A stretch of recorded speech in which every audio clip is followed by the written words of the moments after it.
¿No os acordáis de haber leído las palabras del profeta Cenós, las cuales habló a la casa de Israel diciendo: Escuchad, oh casa de Israel, porque he aquí, así dice el Señor: Te compararé, oh casa de Israel, a un olivo cultivado que un hombre tomó y nutrió en su viña.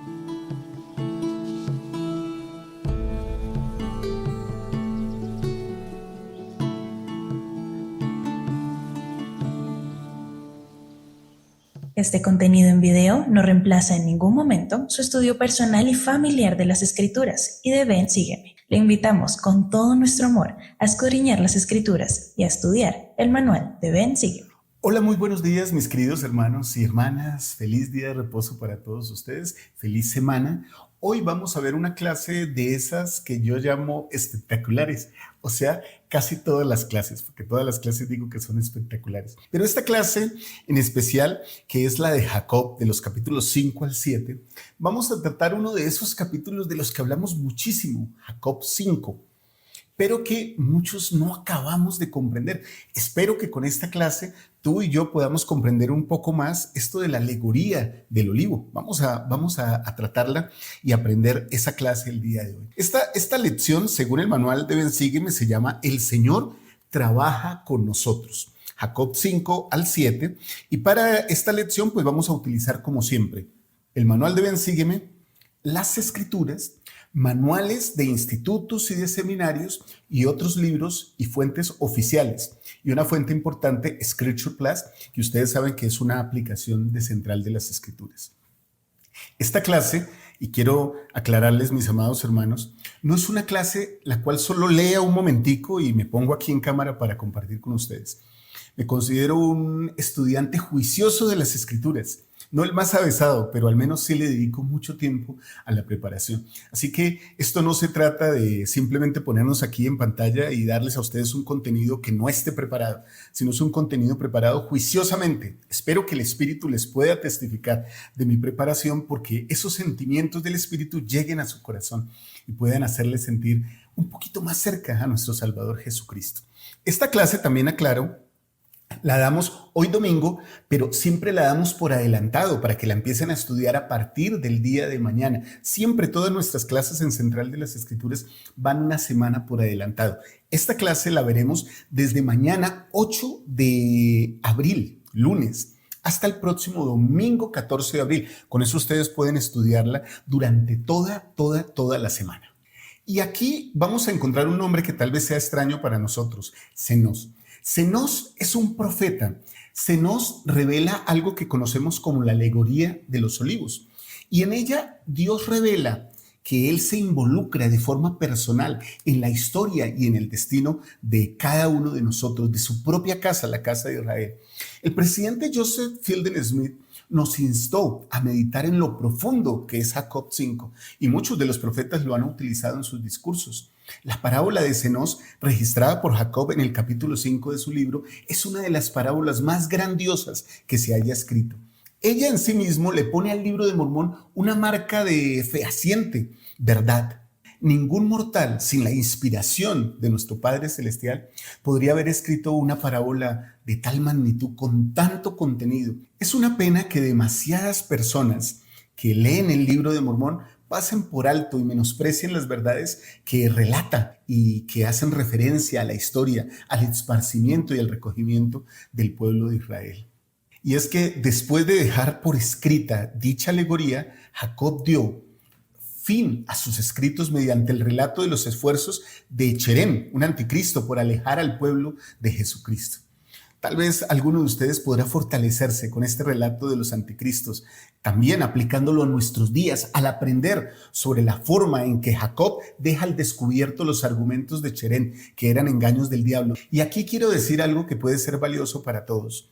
Hay algunas personas que son anticristos en un sentido de la palabra, porque quieren desviar o porque quieren hablar mal de la doctrina de Cristo.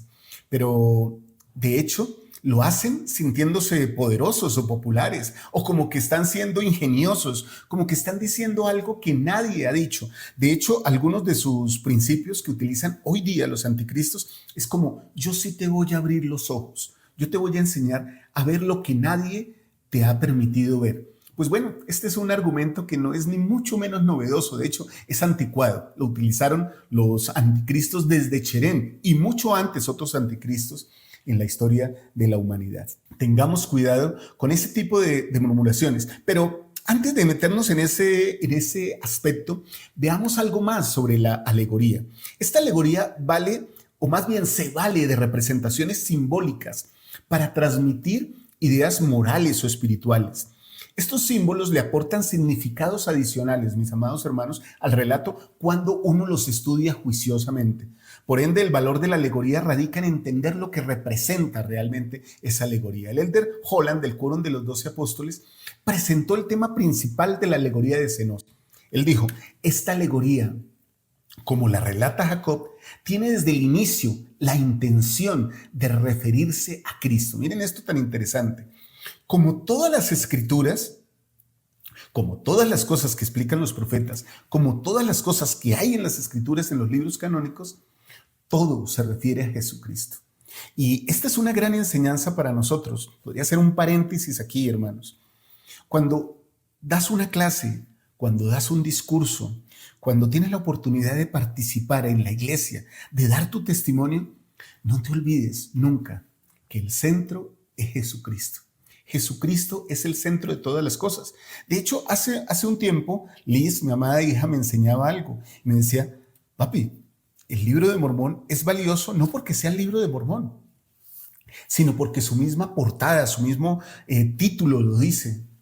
¿Otro testamento de quién? De Jesucristo. O sea que el libro de Mormón podría ser un libro más, hermanos, histórico, bien escrito, fabuloso. Pero si su centro no fuera Jesucristo, podría pasar a ser un texto más de la literatura universal. Entonces recordemos eso. Igual la alegoría del olivo es centrada en Cristo. Su mayor mensaje, su mayor centro es nuestro Salvador Jesucristo. Partiendo de ahí, nosotros podríamos decir, como dice el Elder Holland aquí, así como este esbozo histórico de un capítulo acerca del esparcimiento y recogimiento de Israel, el Señor de la viña y sus obreros se esfuerzan por apuntalar, podar, purificar y de distintas formas hacer productivos los árboles. El significado más profundo de la expiación asegura estas labores y las sobrepasa. Aunque se talen, injerten o nutran estos árboles, mezclándolos en prácticamente todas las partes de la viña, el tema principal de la alegoría es devolvernos a sus orígenes, volver a arrepentirse, reunirse, aunarse mediante la expiación de Jesucristo. Este es el mensaje a lo largo y a lo ancho de esta alegoría. Al menos en 15 ocasiones, el Señor de la viña expresa el deseo de tomar la viña y su fruto para sí mismo, y se lamenta por lo menos 8 veces. Me aflige que tenga que perder este árbol, dice. Un estudioso de la alegoría dice que esta debería ocupar un lugar al lado de la parábola del hijo pródigo, pues ambos relatos hacen de la misericordia del Señor algo conmovedoramente memorable. Sin duda, esta unificación mediante la expiación constituye una labor dura, exigente y en ocasiones dolorosa, como siempre lo es la obra de la redención. Hay que cavar y abonar, regar, nutrir, podar, y siempre hay infinitas formas de injertar todos en un único propósito que tiene el Salvador, que los árboles de la viña medren en sumo grado y que se conviertan en un cuerpo de frutos iguales con el Señor de la viña, habiendo preservado para sí mismo el fruto. La obra de Cristo y sus discípulos ha sido, en cualquier dispensación, recoger, sanar y reunir a los hijos del Padre con su Maestro, sin importar los lugares lejanos del pecado o la enajenación en la que se hallen. Qué hermoso comentario del Elder Holland en la que pone de centro a Jesucristo en esta parábola de los olivos. Ahora, no me gustaría pasar por alto o empezar esta clase sin hablar un poquito de este profeta, de Zenós, porque bueno, uno dice, ¿quién era esta persona? ¿De dónde salió? Bueno, Zenós era un profeta hebreo cuyos escritos estaban en las planchas de bronce, pero no se menciona en el Antiguo Testamento. Vivió en alguna época posterior al profeta Abraham y previa al profeta Isaías. Sabemos que él testificó de la muerte y de la redención del Hijo de Dios. A Cenós también se le conoce especialmente por causa de esta hermosa alegoría del olivo, la cual deja en claro que él era un profeta y un vidente del Señor. Ahora alguien podría decir, bueno, ¿y cómo tengo yo certeza que este Cenós era realmente un profeta? ¿De dónde sale? Porque yo no lo había oído en otro lugar. Bueno, si ustedes lo toman en cuenta, hermanos, encontrarán que seguramente, y se nos revelará con el futuro, que seguramente muchas personas que no sabemos han sido profetas y sus nombres se revelarán en esta restauración de todas las cosas, se nos irán mostrando más adelante, de la misma manera que sucedió con Cenós. De hecho, en el libro de Mormón vamos a hablar de algunos de esos profetas más adelante, por allá, cuando estemos estudiando Alma, vamos a hablar un poco de algunos profetas que se mencionan, pero que no aparecían en ningún otro lugar. Ahora, eso solo muestra una cosa, mis amados hermanos, y es que el Señor da su palabra a quien Él quiere. Para los nefitas fue sumamente sorprendente ver a Samuel en la manita parado allá en el muro predicándoles. ¿Un la manita predicándoles? ¿De dónde salió para hablarnos a nosotros de la moral y de las cosas de Dios si ellos han sido inicuos toda la vida? Bueno, el Señor se vale de quien Él quiere para predicar su obra y llama profetas aún de las piedras si fuera necesario. Entonces miremos este primer principio que nos trae el manual de Ven, Sígueme, y nos habla de todo el capítulo 5 y nos dice que Jesucristo es el Señor de la viña. Bueno, Jacob 5, como ya lo vimos, es un relato con un significado simbólico. Describe, digámoslo así, árboles, frutos y obreros. Son como las cosas principales, ¿no? En un gran campo que se llama una viña. Pero en realidad todo esto se trata de las interacciones de Dios con su pueblo a lo largo de la historia. Cuando lean esta particular historia aquí en Jacob 5, mis amados hermanos, recuerden esto. Esta es la historia de Dios tratando de rescatar a su pueblo durante toda la historia de la humanidad. Piénsenlo así. O sea, ¿cómo es esto? Es una viña. La viña es la tierra. Los árboles somos nosotros. Y el Señor trata de podarnos, de arreglarnos para tratar de salvarnos como parte de su casa, de la casa de Israel, para recogernos, para traer buen fruto, sanarnos, nos nutre, tal vez nos corta, nos poda, pero eso es lo que Él ha hecho a lo largo de la humanidad con todo su pueblo. A lo largo de todo este relato, mis amados hermanos, también piensen en muchas de las cosas que se describen y lo que podrían significar. Miremos uno de esos versículos de simbolismo. En Jacob 5, el versículo 3, nos dice lo siguiente: porque aquí, así dice el Señor, te compararé, miren aquí ya la comparación, el simbolismo, oh casa de Israel, a un olivo cultivado, que un hombre tomó y nutrió en su viña, y creció y envejeció, y empezó a secarse. Eso es la historia de la casa de Israel, ¿sí? Es plantada, crece, se envejece y empieza a secarse. Muchas personas, mis queridos hermanos, no entienden Jacob 5 y es normal porque al leerlo no buscan el significado principal de su simbolismo. Lo que es tal vez más importante en Jacob 5 es que trata sobre Jesucristo y esa es la invitación de Jacob, pero también de todas las sagradas escrituras. Busca a Jesucristo durante tu lectura. Me gustaría hacer más fuerte esta invitación, hermanos. Tal vez colocarla y fijarla, como si aquí apareciera un sello que dijera, busca a Jesucristo al leer las Escrituras. Tal vez este sello que está apareciendo aquí podríamos utilizarlo en el club de lectura o en todas las partes. Incluso voy a hacer un regalo para todos ustedes. Si me dejan un comentario aquí en esta clase, voy a compartir con todos ustedes un sticker para que ustedes lo compartan con muchas personas, con muchos amigos. Busca a Jesucristo en la lectura de las Escrituras. Vamos a postearlo de esa manera y voy a hacerles ese regalo sobre las Escrituras para que ustedes puedan acercarse más a Él. Miren esta gran cosa, buscar a Jesucristo en las Escrituras. Pero también, ¿qué les parece si miramos otros símbolos? Y seguramente al leer podemos entender más. Por lo menos, del versículo 25 al 49 de Jacob 5 nos habla de la gran apostasía. Dios vio que el cristianismo, o sea, el viejo árbol de raíz compuesto por los israelitas y los gentiles, se había corrompido, pero las raíces todavía eran buenas, servían. Las ramas naturales que se habían esparcido también estaban corrompidas. Pero miren esto, la raíz aún servía. Así que el Señor lo expresa desde el versículo 25 al 49. Piensen en eso. Ahora, del versículo 50 al 77 de Jacob 5, nos habla acerca del recogimiento de Israel. Dios y sus siervos restauran el evangelio en su pureza. Comienzan a recoger a todo el Israel que está esparcido por todo el mundo y llevan el evangelio por toda la tierra. En la medida en que aumenta la rectitud sobre la tierra, se destruye a los inicuos hasta que ya no queda más maldad.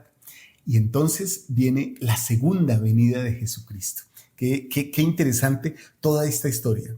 Esa segunda venida de Jesucristo nos muestra la justicia y cómo ella prevalece por mucho tiempo, lo que es el milenio. Cuando el mal vuelve a introducirse en el mundo, Dios apartará a los justos de los inicuos y purificará la tierra con fuego. He hecho aquí, mis amados hermanos, un resumen rápido de lo que es Jacob 5 y cómo podemos encontrar esos simbolismos. Recuerden, la gran apostasía, el recogimiento de Israel, los olivos, la casa de Israel, las raíces, las ramas, todos nosotros, el fruto, nosotros también, el Señor de la viña, lógicamente Jesucristo, los siervos, nosotros mismos tratando de recoger la mayoría de frutos. Y por eso el manual de Ven, Sígueme, acá en su contenido especial que fue sacado de las Escrituras, nos trae ese segundo principio poderoso, que es que el Señor me invita a trabajar con Él en su viña. ¿Se dan cuenta, mis amados hermanos? El Señor me invita a mí, te invita a ti, hermana, a ti, hermano, a trabajar hombro a hombro con Él en todo lo que a Él le importa, su viña, su casa. Eso es un privilegio. Hay otros versículos acá que aparecen escritos y que podría decirse que son como para cada uno de nosotros. Por lo menos Jacob 5, el versículo 61 y 62. Si me permiten, vamos a leerlos. Y cuando los leamos, amados hermanos, pues comparémoslos con nosotros, apliquémoslos a nosotros, porque de esa manera es que van a llegar más a nuestro corazón. Miren esto tan hermoso y tan bonito. Ve pues y llama siervos para que trabajemos diligentemente con todo nuestro empeño en la viña, a fin de que podamos preparar el camino para que yo produzca otra vez el fruto natural, el cual es bueno y más precioso que cualquier otro fruto. Miren el valor que el Señor tiene por cada uno de nosotros. Entonces, dice el versículo 62, por tanto, vayamos y trabajemos con nuestra fuerza esta última vez, porque aquí se acerca el fin y esta es la última vez que podaré mi viña. Y aquí podríamos saltarnos al versículo 70. Y aconteció que el Señor de la viña envió a su siervo, y éste fue e hizo lo que el Señor le había mandado, y trajo a otros siervos, y eran pocos, no eran muchos los que servían. Y entonces en el versículo 75 nos dice lo siguiente: y aconteció que cuando el Señor de la viña vio que su fruto era bueno, y que su viña ya no estaba corrompida, llamó a sus siervos, y les dijo: he aquí, hemos nutrido mi viña esta última vez, y veis que he obrado según mi voluntad, y he preservado el fruto natural que es bueno, aun como lo fue al principio. Y benditos sois, porque a causa de que habéis sido diligentes en obrar conmigo en mi viña, y habéis guardado mis mandamientos, y me habéis traído otra vez el fruto natural, de modo que mi viña ya no está más corrompida, y lo malo se ha echado fuera, he aquí, os regocijaréis conmigo, a causa del fruto de mi viña. Qué hermosos versículos, hermanos. ¿Se dan cuenta? O sea, con nosotros cómo literalmente podemos participar del gozo del Señor, de recoger a cada persona. Cuando alguien se bautiza, cuando alguien llega a la iglesia, cuando enseñamos, cuando compartimos el evangelio, cuando discursamos, cuando prestamos servicio en un llamamiento, estamos haciendo justamente esto. Y algún día, mis amados hermanos, seremos llamados por el Señor y Él se regocijará con nosotros y nosotros con Él, porque otra vez se ha recuperado el fruto de su viña. ¿Les suena familiar esto, mis amados hermanos? Pues en esencia aquí literalmente se está hablando del recogimiento de Israel. Y sobre esto los profetas han hablado mucho. Presidente Nelson a menudo nos habla de esto. Él dijo, cada vez que hacen algo que ayuda a cualquiera, a ambos lados del velo, a dar un paso para hacer convenios con Dios y recibir sus ordenanzas esenciales del bautismo y del templo, están ayudando a recoger a Israel. Es así de sencillo. ¿Se dan cuenta? Entonces, cuando servimos en los llamamientos, eres maestra de la sociedad de socorro, eres líder de la sociedad de socorro, presidenta, eres presidente de quórum, eres obispo, todos estos humildes llamamientos, no grandes llamamientos, sino humildes llamamientos al que el Señor nos llama para darnos la oportunidad de servir. Cuando les escucho a ustedes, hermanas, decir que son maestras de la primaria, digo, qué bendecidos estamos, porque Israel está sembrando sus semillas y están siendo regadas por buenos siervos, por buenas siervas del Señor. Cuando tú, hermano, eres un maestro o un hermano ministrante, vas y ayudas a una familia, estás sirviendo y estás recogiendo a Israel. Pero mira esto, yo a menudo digo, me encantan los obreros del templo, los felicito, hacen una labor excepcional. Pero, digo, cada persona que va al templo es un obrero. Y en el momento en que está en el templo, está siendo un obrero del templo, porque está haciendo la obra por alguien, está rescatando a alguien. Al hacer una ordenanza redentora, salvadora, exaltadora, la persona está trayendo hacia el camino del bautismo, de la confirmación, de la investidura, de la iniciación, digámoslo así, del trasegar de su vida terrenal, incluso desde antes de la venida de este mundo, a su vida terrenal, y luego a pasar a la presencia del Señor. ¿Será eso poco, hermanos? Eso es recoger a Israel, y todos somos partícipes de eso. El manual de Ven, Sígueme trae una pregunta tierna y fabulosa para cada uno de nosotros en este principio, que a mí me encanta.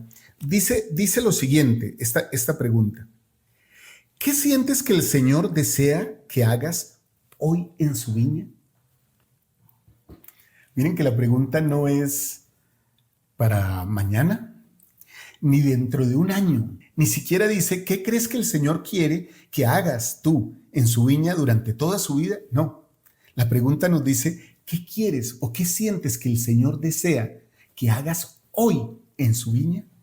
Por favor, hermanos, me gustaría muchísimo que pudieran dejar sus comentarios aquí abajo sobre qué cosas sienten que el Señor quiere que ustedes hagan. No se vayan de la clase, por favor, sin dejar su comentario. Recuerden que esta es una clase. Pues yo estoy aquí de frente a ustedes en esta pantalla como su humilde maestro, pero soy uno más. Y por eso los invito a que dejen su comentario, porque cuando ustedes dejan sus comentarios, yo los leo y sus compañeros de clase los leen, sentimos un gran espíritu. Sentimos el Espíritu del Señor y todos somos edificados de todos. Así que, por favor, deja tu comentario aquí abajo. Va a ser muy valioso y va a enriquecer muchísimo nuestra clase. Pasemos al tercer principio de esta lección del día de hoy. Y es que aquí en el manual nos dice que el Señor recuerda a su pueblo con amor y misericordia. Y todos podemos dar testimonio de eso, ya que eso es lo que el Señor hace con cada uno de nosotros. Pasando ya al capítulo 6 de Jacob, Jacob inicia con una declaración maravillosa del amor del Señor por cada uno de nosotros. Los versículos 4 y 5 me encantan porque dicen lo siguiente: y cuán misericordioso es nuestro Dios para con nosotros, porque Él se acuerda de la casa de Israel, de las raíces, o sea, de los más viejos, así como de las ramas, o sea, nosotros los más nuevos, y les extiende sus manos todo el día. Y son una gente obstinada y contenciosa. Pero cuantos no endurezcan su corazón serán salvos en el reino de Dios. Entonces aquí paremos un momentico en este versículo 4 y subrayemos o anotemos aquí, tomemos nota de esto. Hay dos tipos de personas en este versículo, hermanos.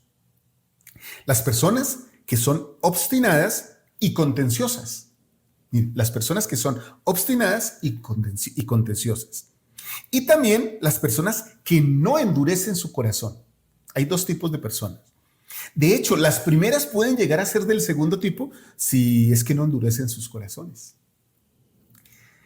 ¿Qué creen que es nuestro lugar? ¿Cuál creen que es nuestro lugar? ¿Somos obstinados y contenciosos o somos de corazón blandito y nos dejamos llevar por el Señor? Nos dejamos enternecer por sus palabras y nos acercamos a Él.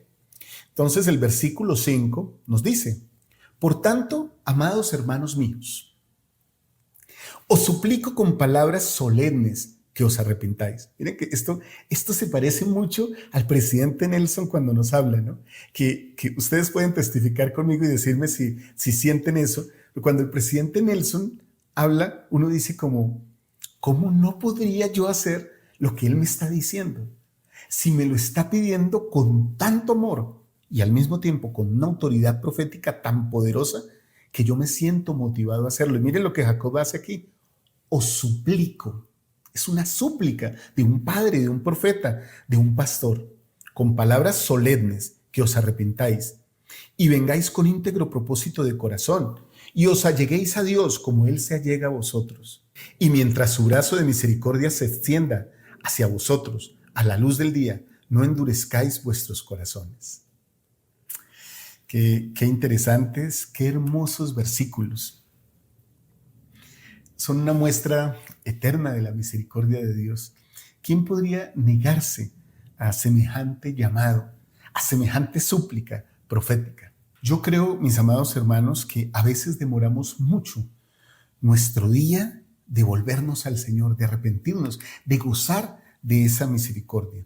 Y aquí otra vez hay dos expresiones hermosas, llenas de consuelo en estos versículos. Porque cuando tomamos versículos así, tenemos que estudiarlos, escudriñarlos. Miren la primera: os alleguéis a Dios.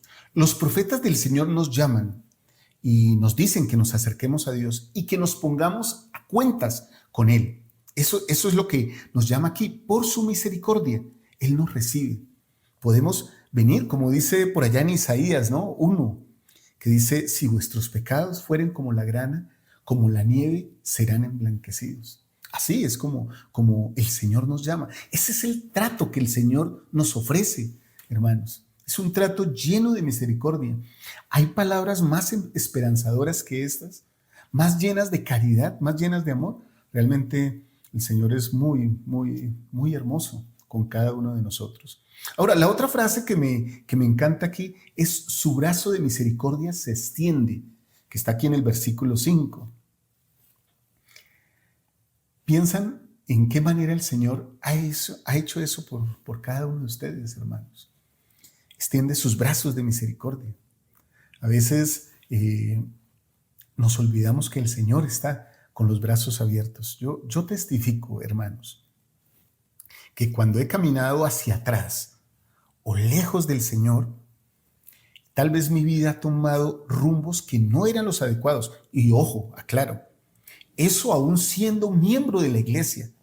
Aún siendo miembro de la iglesia en estos 35, 36 años que llevo de ser miembro, que solo son, y lo aclaro, solo son como para mi vergüenza, porque he sido bendecido con múltiples experiencias, pero debería ser un mejor hombre después de todo este tiempo.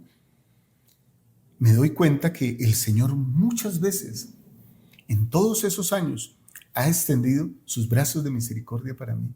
Me ha llamado.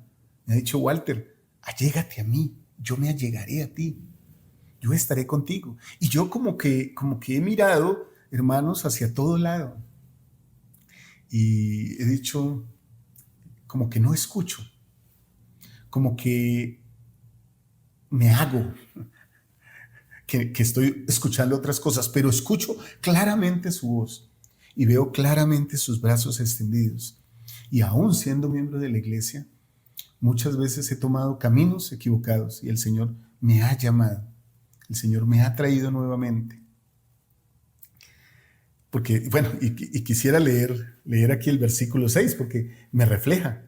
Sí, hoy mismo, si queréis oír su voz, no endurezcáis vuestros corazones, pues, ¿por qué queréis morir? Porque he aquí, después de haber sido nutridos por la buena palabra de Dios todo el día, produciréis mal fruto, para que seáis salados y echados en el fuego. Entonces, hermanos, díganme si estas palabras no se aplican a mí. Y díganme, hermanos, si estas palabras no se aplican a cada uno de ustedes. ¿Por qué deseamos morir? ¿Por qué deseamos caminar por otros caminos? ¿Por qué deseamos producir mal fruto cuando el Señor nos está llamando y está llenando con su misericordia nuestra vida? Bueno, hermanos, creo que aquí hay mucho con lo cual nosotros debemos reflexionar. Ahora, el manual nos trae este principio del que hablamos al principio, de los anticristos. Puedo mantenerme firme aun cuando otros cuestionen mi fe en Jesucristo. En este capítulo encontramos la primera referencia de un anticristo en la nación nefita. La principal misión de un anticristo como Cherén es negar a Cristo y engañar a otros. Y aquí voy a compartir algo que dice muy a menudo, que repite muy a menudo mi buen amigo y maestro Luis Calkin. Y es algo que debemos tener en cuenta. Miren esto, esta particularidad. Y quisiera colocar estas frases aquí. Anticristo, conocimiento del Evangelio. Un anticristo, mis amados hermanos, tiene que conocer el Evangelio. Porque entonces, ¿cómo se puede oponer a él? Si ustedes reconocen a su alrededor, se darán cuenta con tristeza que muchos, pero muchos de los que hablan mal de la iglesia y que quieren apartarnos de nuestra religión, son personas que ya han estado en la iglesia.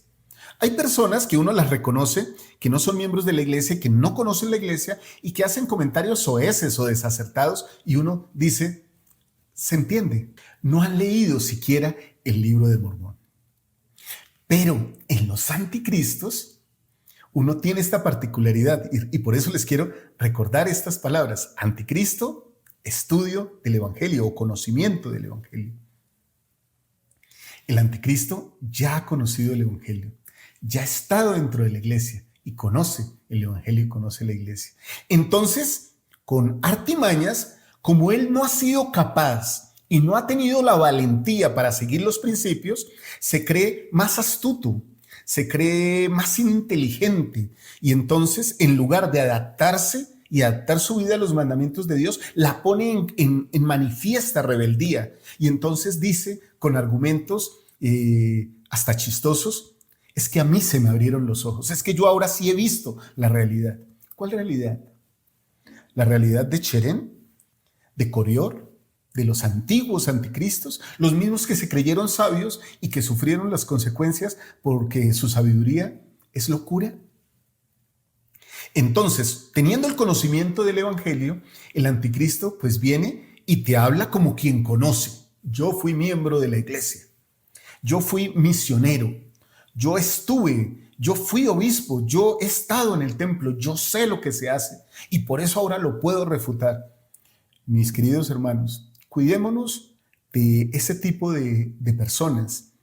Cuidémonos de aquellos y podemos identificarlos fácilmente porque siempre tienen esos mismos argumentos. Es que yo ya estuve donde usted está. La respuesta, con respeto, debe ser, pero yo he sido valiente para permanecer.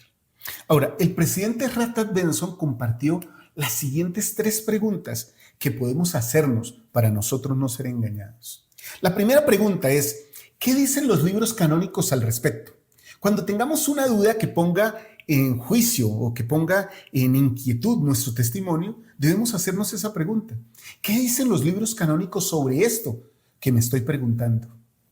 El libro de Mormón, dijo Brigham Young, estaba escrito en las tablas de su corazón y no hay duda de que lo ayudó a no ser engañado. Eso sucedió con Jacob.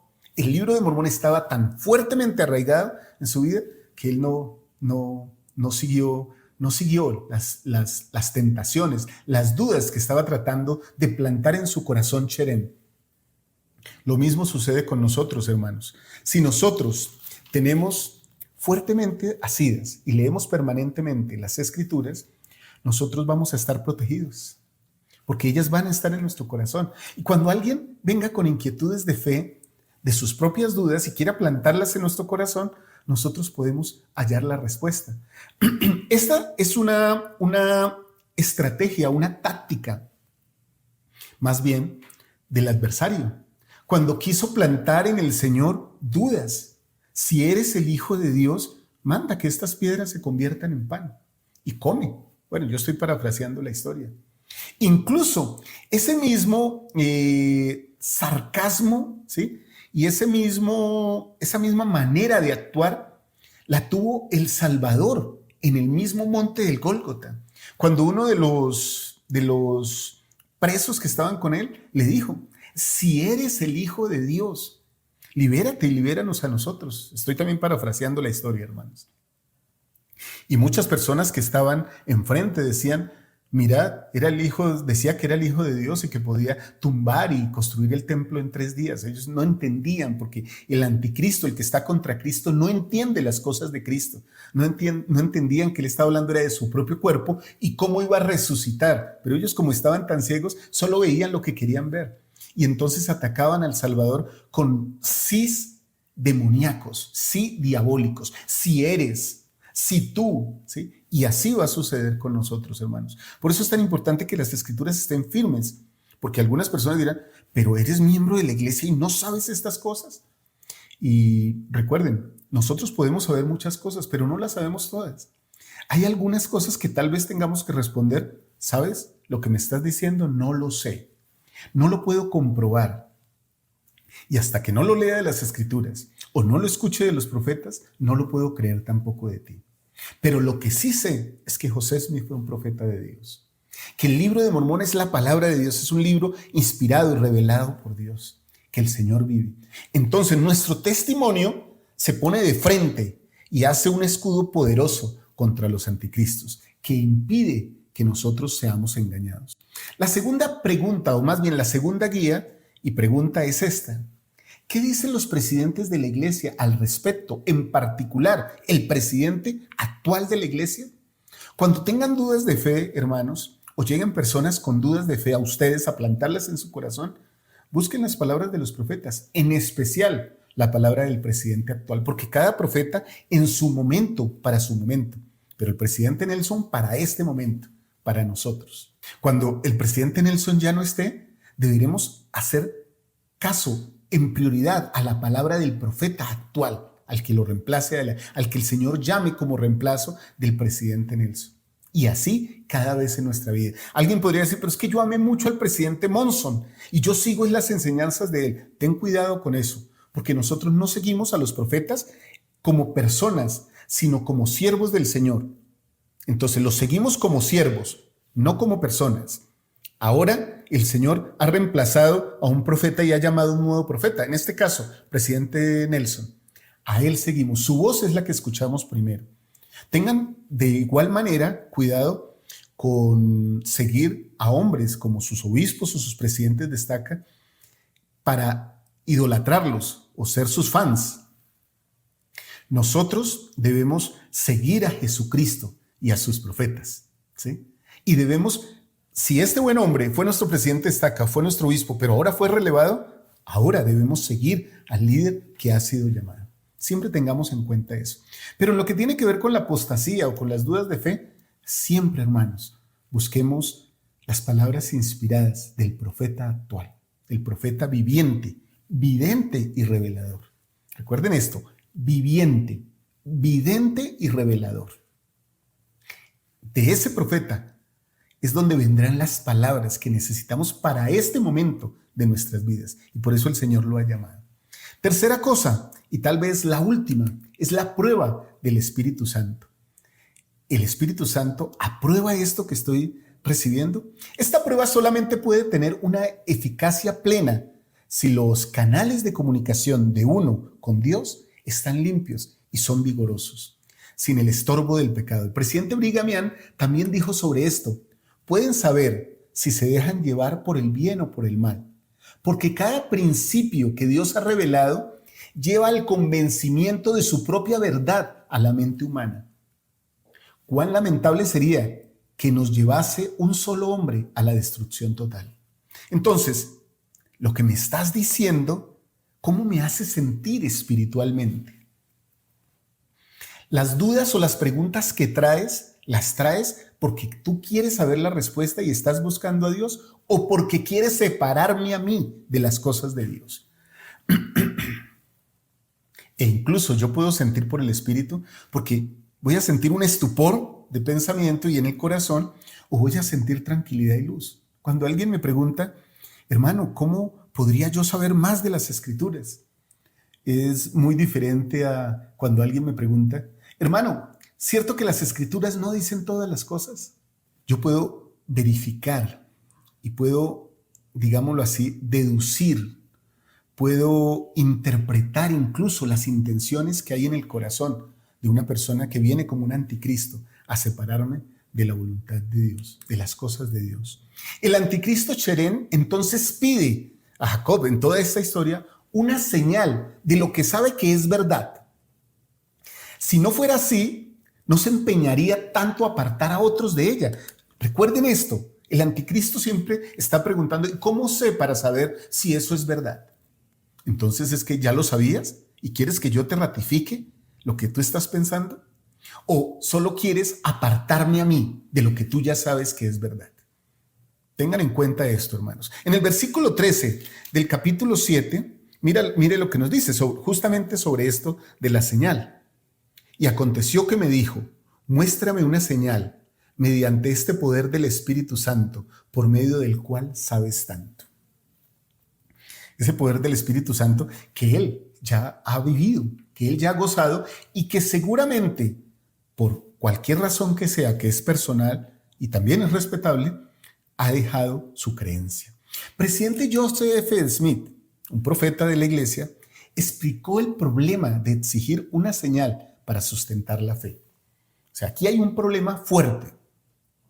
Entonces él dice, muéstrenme santos de los últimos días que necesiten alimentarse de milagros, señales y visiones con el fin de mantenerse firmes en la iglesia y les mostraré miembros de la iglesia que no están en buena condición ante Dios y que caminan por senderos peligrosos. No nos afirmaremos en la verdad mediante manifestaciones maravillosas, sino mediante la humildad y la fiel obediencia a los mandamientos y a las leyes de Dios. Adicional a todo esto, nosotros podríamos encontrar que las Escrituras, el mismo profeta José Smith ha enseñado que hay una ley. Bueno, de hecho, El Salvador también la enseñó, ¿no? Quien pide señal es adúltero. Las personas que piden señal para confirmar una verdad generalmente están cometiendo adulterio en su corazón. Son personas que están apartadas de Dios. Tengamos en cuenta eso, hermanos, y no vayamos a caer nosotros en estas prácticas antiquísimas, que no son novedosas. Mis amados hermanos que quieren apartarnos de la fe con sus comentarios o con sus videos o con sus críticas duras contra nosotros, no vamos a caer en ellas, porque tenemos un cimiento en Cristo o estamos buscándolo. Y a veces, hermanos, tal vez nos harán tambalear, pero con el favor de Dios permaneceremos. Y les invitamos también, si alguno de ustedes me está oyendo, antes de criticarme, de atacarme, le pido que se acerque a Dios y recuerde ese espíritu que usted sintió. En algún momento tuvo que sentir que el Espíritu le habló y le invitó a tomar decisiones buenas. Tal vez por eso te hiciste miembro de la iglesia, por eso te bautizaste. Ahora me gustaría que viéramos la historia del encuentro de un hombre de Dios con este hombre pendenciero y lleno de mentiras, este anticristo llamado Cherén. Hermanos y hermanas, imploro que oigáis la verdad de mis palabras. No creáis la doctrina de Cristo. Tenemos la ley de Moisés, no necesitamos más. Eso no es verdad. Declaro que no habrá ningún Cristo. La doctrina de Cristo es el camino a Dios. Es una blasfemia. Nadie puede declarar lo que vendrá.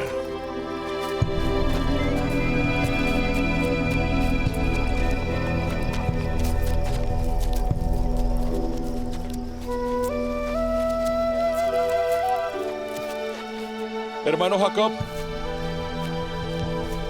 mucho he buscado la oportunidad para hablar contigo, porque he oído y también sé que mucho andas predicando lo que llamas el Evangelio o la doctrina de Cristo. Y has desviado a muchos de los de este pueblo que pervierten la vía correcta de Dios y no guardan la ley de Moisés. ¿Qué es la vía correcta?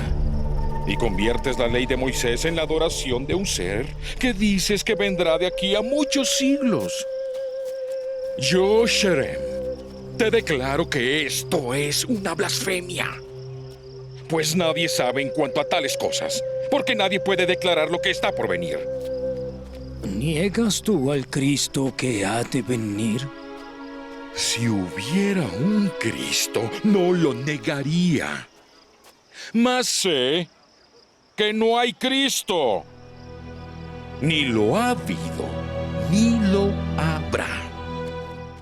¿Crees tú en las Escrituras? Sí. Entonces no las entiendes porque en verdad testifican de Cristo. Ninguno de los profetas ha escrito ni profetizado sin que haya hablado concerniente a este Cristo. Y esto no es todo. Se me ha manifestado, porque he oído y visto, y también me lo ha manifestado el poder del Espíritu Santo.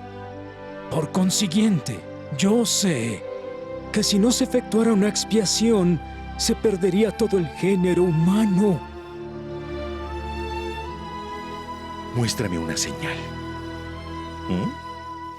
Muéstrame una señal mediante este poder del Espíritu Santo por medio del cual sabes tanto. ¿Quién soy yo? Para que tiente a Dios, para que te muestre una señal en esto que tú sabes que es verdad. Sin embargo, la negarás, porque eres del diablo. No obstante, no sea hecha mi voluntad, mas si Dios te hiere, séate por señal de que Él tiene poder tanto en el cielo como en la tierra, y también de que Cristo vendrá. Sea hecha tu voluntad, Señor, y no la mía.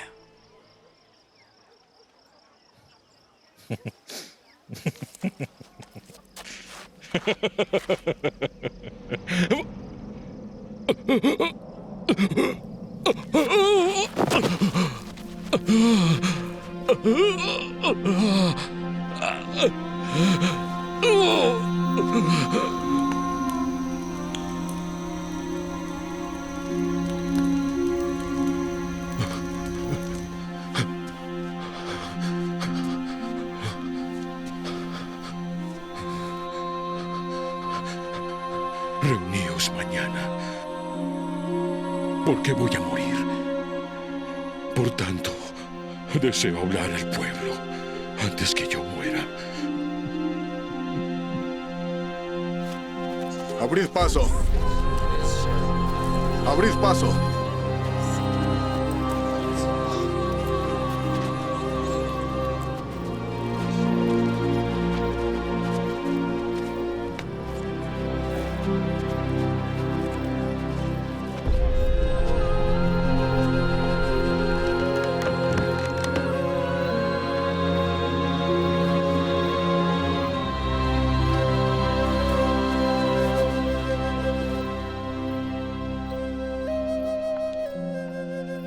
He sido engañado por el diablo. Temo que haya cometido el pecado imperdonable, pues he mentido a Dios, porque negué al Cristo y dije que creía en las Escrituras, y estas en verdad testifican de Él. ¿Y por qué he mentido a Dios de este modo? Temo mucho que mi situación sea terrible. Pero me confieso a Dios.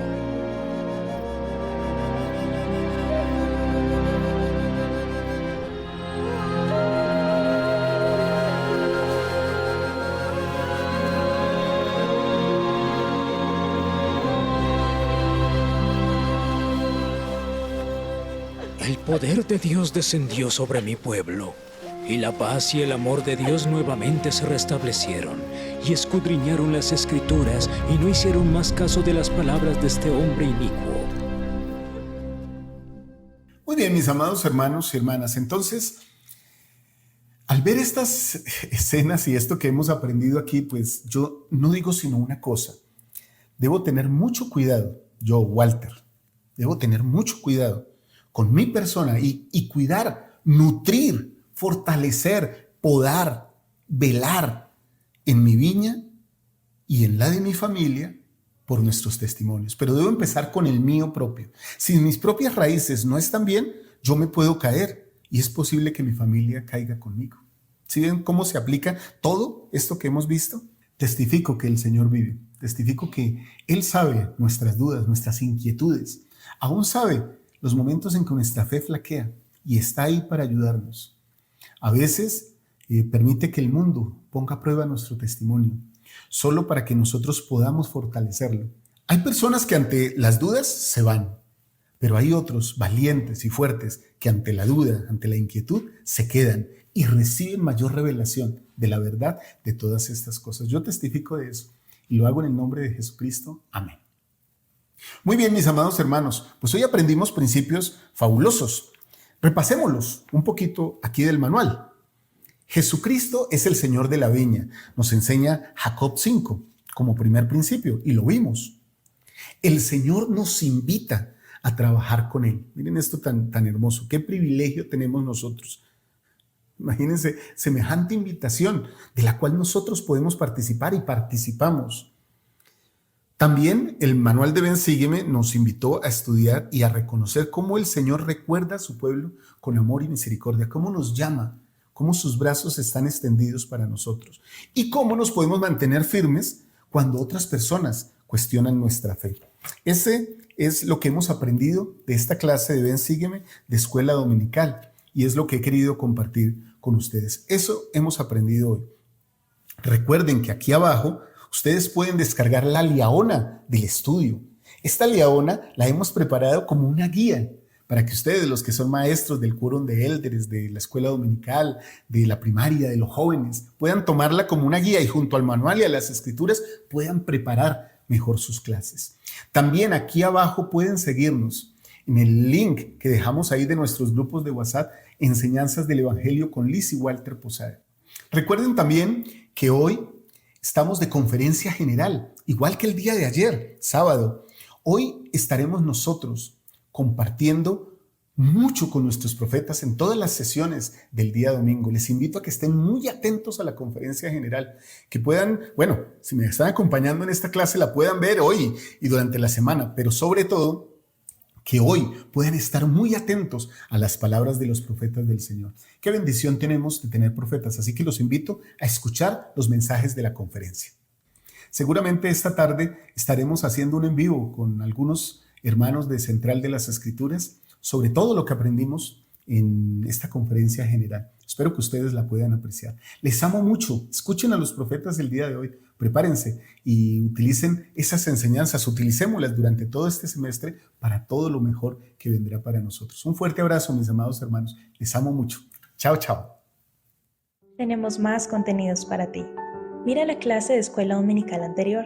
Estudia la clase del Libro de Mormón.